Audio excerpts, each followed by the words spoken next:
Have you ever found yourself lying awake at night, staring at the ceiling, and a little whisper of worry creeps into your mind?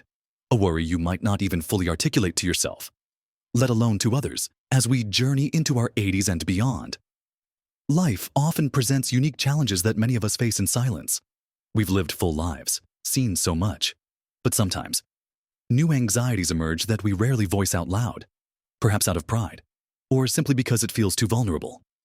These aren't the everyday worries about what to have for dinner or what the weather will be like tomorrow. These are deeper, fundamental fears that can chip away at our peace of mind and even our sense of dignity. But here's the surprising truth: you are not alone in these feelings. And more importantly, there are powerful, practical ways to confront them head on, to protect your inner calm and maintain the respect you deserve, no matter your age. In this video, we're going to bravely explore the 5 biggest fears that seniors often face after 80 fears that truly no one talks about openly.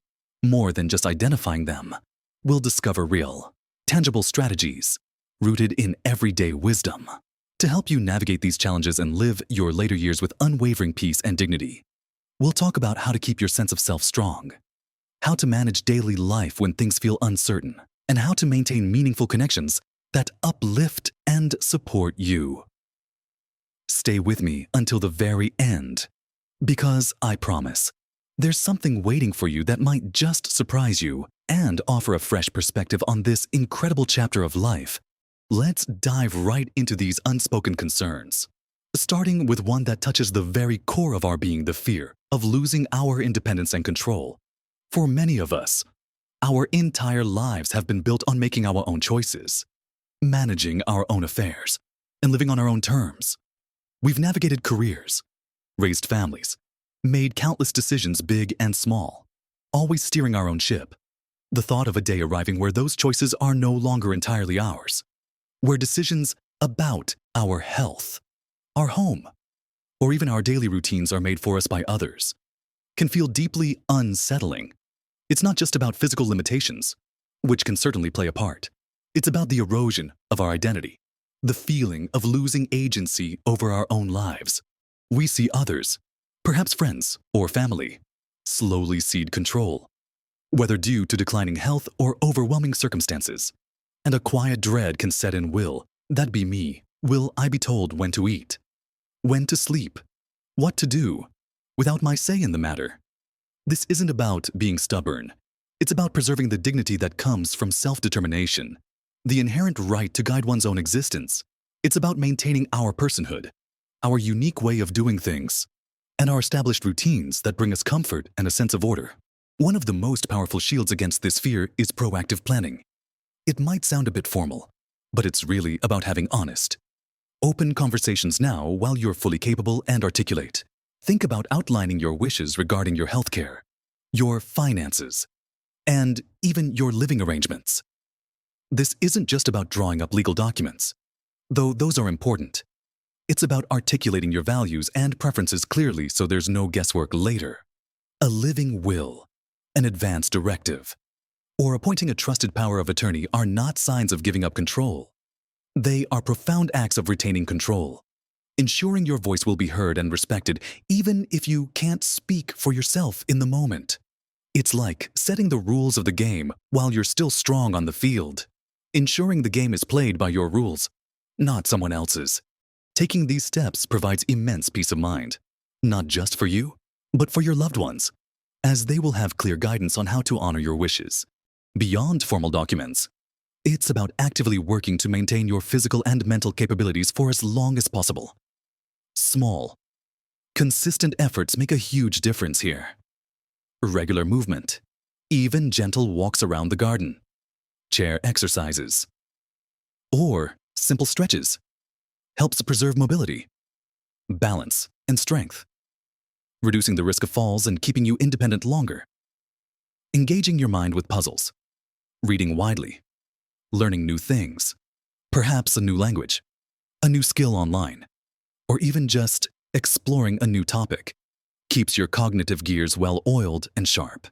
It's about building resilience, so that if physical or cognitive changes do occur, You're starting from a stronger base.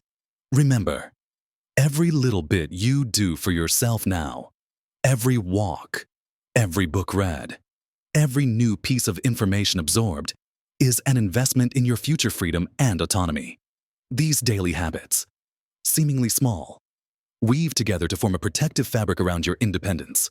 It's also about learning to communicate your boundaries gently but firmly with family members. Often, well-meaning loved ones might overstep, not out of malice, but out of concern or a desire to help. Learning phrases like, "I appreciate your concern, but I'm still managing this myself." Or, "Thank you for the suggestion. I'll consider it, but I have my own plan," can help assert your autonomy without causing conflict or making anyone feel unappreciated.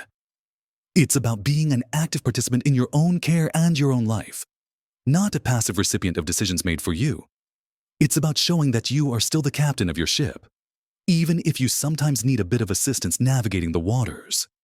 This clear communication protects your peace by avoiding misunderstandings and ensures your dignity remains intact, as your voice continues to be central to all decisions concerning you. Now, closely linked to that very fear of losing control, is another equally profound and often unspoken anxiety, the fear of becoming a burden to our loved ones. This is a fear born from a lifetime of caring for others, our children, our spouses, our communities, perhaps even our parents. We've been the providers, the caretakers, the pillars of strength. The idea that we might flip that script, that our children or grandchildren might have to put their lives on hold, make significant sacrifices, or deal with the complexities of our declining health or daily needs, can be truly heartbreaking. We never want to be the source of stress, limitation, or financial strain for those we cherish most.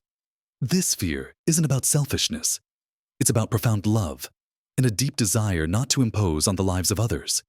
It leads many to suffer in silence, to minimize their needs, or even to refuse help when it's truly needed, all in a valiant but often self-defeating attempt to spare their family. This can lead to isolation and unmet needs, which, ironically, can create a greater burden in the long run. The most effective way to address this fear is to initiate an open, honest conversation with your family, much like you would for your autonomy. And don't wait for a crisis to force these discussions. Sit down with your adult children or trusted friends and discuss your wishes regarding future care. Express your desire to maintain independence as much as possible, but also acknowledge that needs might change over time. And that's a natural part of life. This conversation allows you to explore options together, whether it's understanding the landscape of professional home care services, exploring assisted living facilities that fit your preferences and values, or simply delegating specific tasks, like managing appointments or errands. While you retain overall decision-making authority, when you proactively plan for care, you're not burdening them. You're giving them a roadmap, easing their future responsibility and giving them peace of mind that they are following your wishes. It transforms the potential burden into a shared, collaborative plan that everyone understands and can work with. This removes the guesswork and the stress of making difficult decisions under pressure. For some, the burden fear is deeply financial. If you have the means, exploring long-term care insurance or setting aside funds specifically for future care needs can significantly alleviate this anxiety, even if extensive savings aren't an option. Understanding available government programs, local community resources, and discussing what financial support you might need helps to demystify and mitigate the unknown.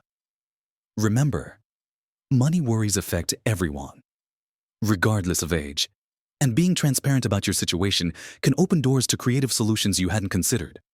Sometimes, simply knowing what resources are available can be a huge relief, enabling you to make informed decisions that protect both your dignity and your financial peace.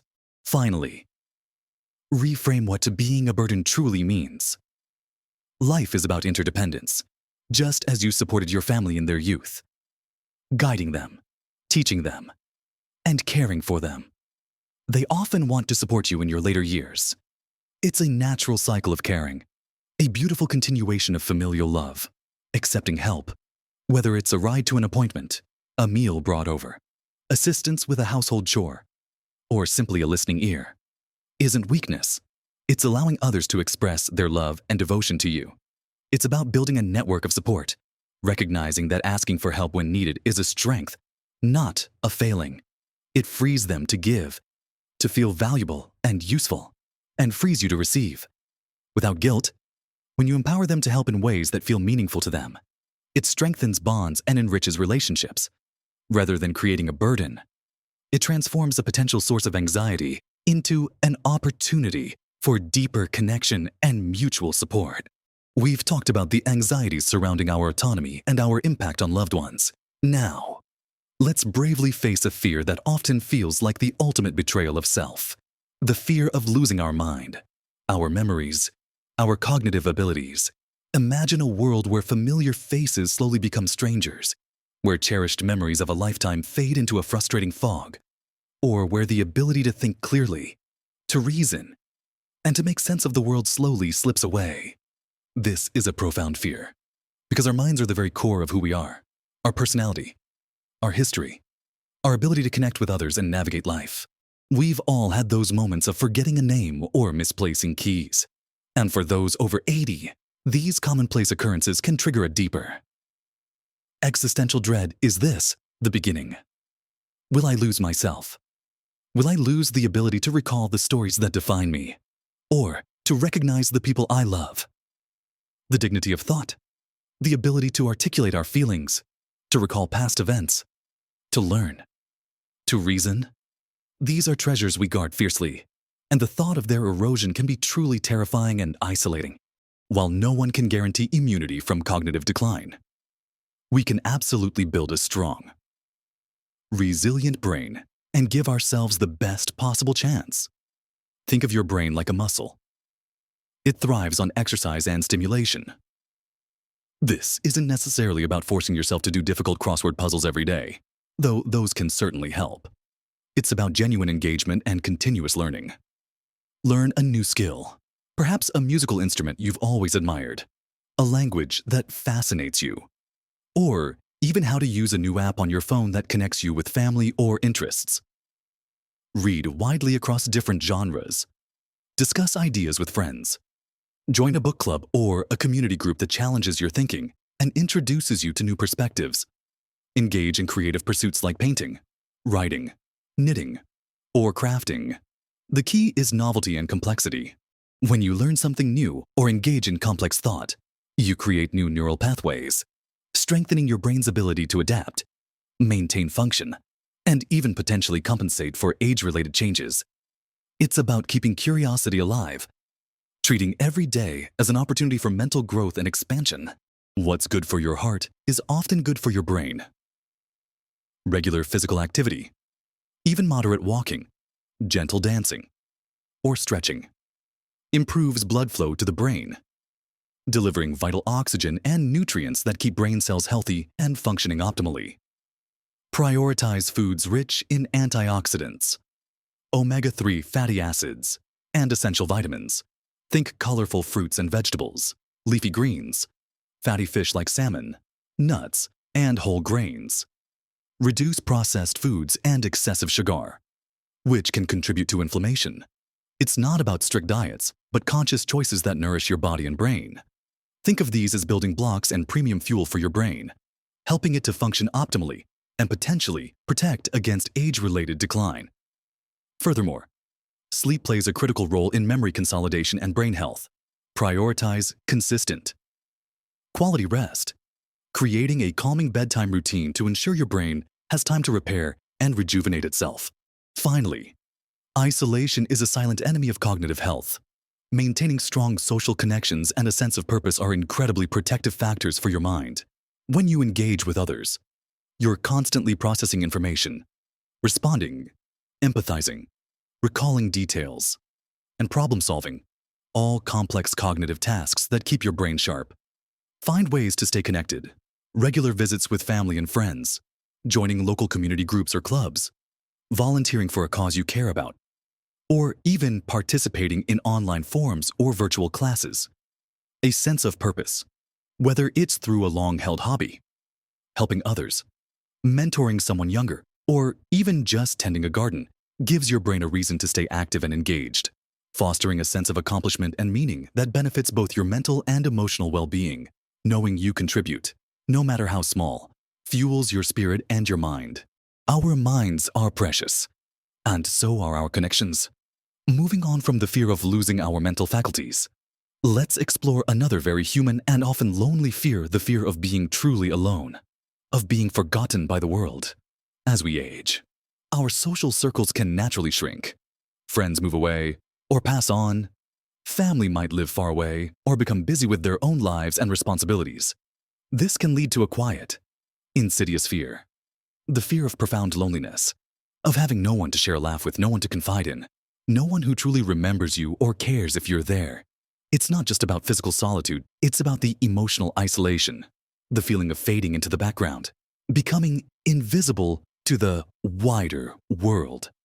The thought of spending one's final years in silent isolation, with no one to truly connect with, can be deeply distressing and can strip away one's sense of belonging and value as a human being. One of the most proactive steps you can take is to actively cultivate new connections. Don't wait for people to come to you. Reach out and seek out opportunities. This can feel daunting, especially if you've always had an established social circle. But remember, there are countless opportunities around you. Explore local community centers, senior groups, hobby classes like painting, pottery, gardening, or even a local choir.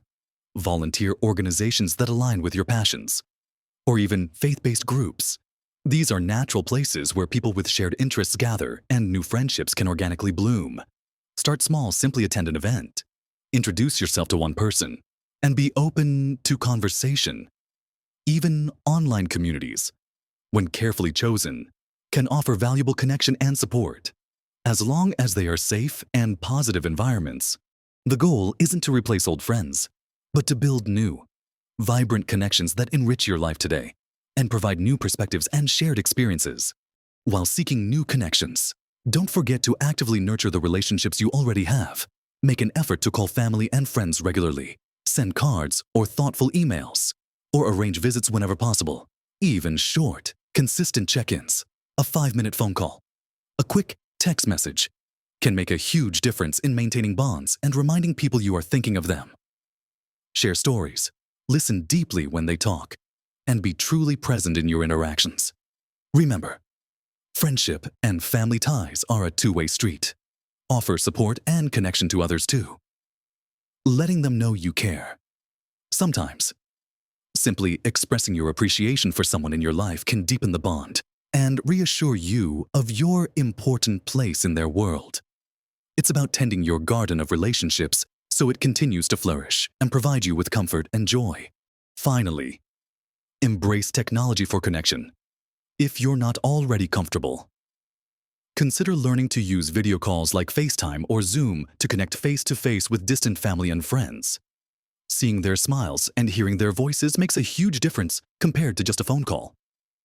Email and messaging apps can keep you in touch daily, sharing photos, anecdotes, and updates. Many communities also have online forums or social media groups specifically for seniors, offering a safe space to share experiences and connect with peers who understand your journey. Don't let a fear of new technology prevent you from embracing these powerful opportunities for connection. Often, grandchildren or younger family members are thrilled to teach you. It's another wonderful way to bond and bridge generations, turning technology into a tool for greater connection and less loneliness. Maintaining vibrant connections protects our hearts and minds. And speaking of protection, let's turn our attention to a very practical, yet profoundly unsettling fear that often goes unspoken: the fear of financial insecurity and being taken advantage of. For many, financial security is something built over a lifetime of hard work, careful saving, and disciplined planning. The idea that all of that could be threatened through unexpected medical costs, poor investments, or worse, through elaborate scams and exploitation is truly terrifying. This fear isn't just about money. It's about losing control over your life, losing the ability to live comfortably and securely, and the deep humiliation and despair that comes with realizing you've been tricked or targeted. It erodes peace of mind, can lead to destitution, and can leave one feeling incredibly vulnerable, exposed, and helpless, deeply impacting one's dignity and ability to live freely and without constant worry. One of the best defenses against financial fear is to stay engaged with your finances. Regularly review your bank statements, bills, and investment accounts. Understand where your money is coming from and where it is going. If you find this overwhelming, or if you simply prefer not to manage it all yourself, consider enlisting the help of a trusted, certified, financial advisor or a reputable family member. Emphasize certified and reputable. Seek recommendations from people you trust. Check credentials. And don't hesitate to get a second opinion if anything feels off or confusing. The goal isn't to hand over all control, but to have a trusted second set of eyes. Someone who can help you understand your options, protect your assets, and ensure your financial wishes are carried out according to your plans. Knowledge is power, and even a basic understanding of your financial landscape can empower you immensely and protect you from potential pitfalls. Sadly, seniors are often targeted by elaborate scams designed to steal their hard-earned savings. The key here is unwavering vigilance and healthy skepticism. Understand that legitimate organizations, like banks, government agencies such as Social Security or the IRS, or reputable tech support companies, will never ask you for personal information like passwords, bank account numbers, or gift card payments over the phone, through email, or unsolicited text messages. If something sounds too good to be true, it almost certainly is. If someone pressures you for immediate action or payment, or tries to instill fear, it's a huge red flag. Always verify information independently by calling the official contact number for the organization found on their official website or a past statement, not a number provided by the caller. Talk to a trusted family member or friend, or even a local senior advocacy group, before making any significant financial decision, especially if it feels pressured or involves an unfamiliar request. Remember, it's absolutely okay to hang up the phone, delete an email, or ignore a text message if you feel uncomfortable or suspicious. Your peace of mind and financial security are paramount. Finally, organize your important documents. Keep your wills, insurance policies, bank account details, and contact information for your financial and legal advisors in a secure, organized place, such as a fireproof safe or a digital vault that you control. Ensure that a trusted individual, like your appointed power of attorney, knows where to find these documents and how to access them if necessary. This simple act of preparedness prevents frantic searches during emergencies and ensures your wishes can be carried out efficiently and without stress. It's a powerful act of self-protection that gives you immense peace of mind, knowing that your affairs are in order and accessible should the need arise. Protecting your financial dignity and legacy. We've journeyed through some of the most profound, yet often unspoken, fears that can touch our lives as we move into our 80s and beyond.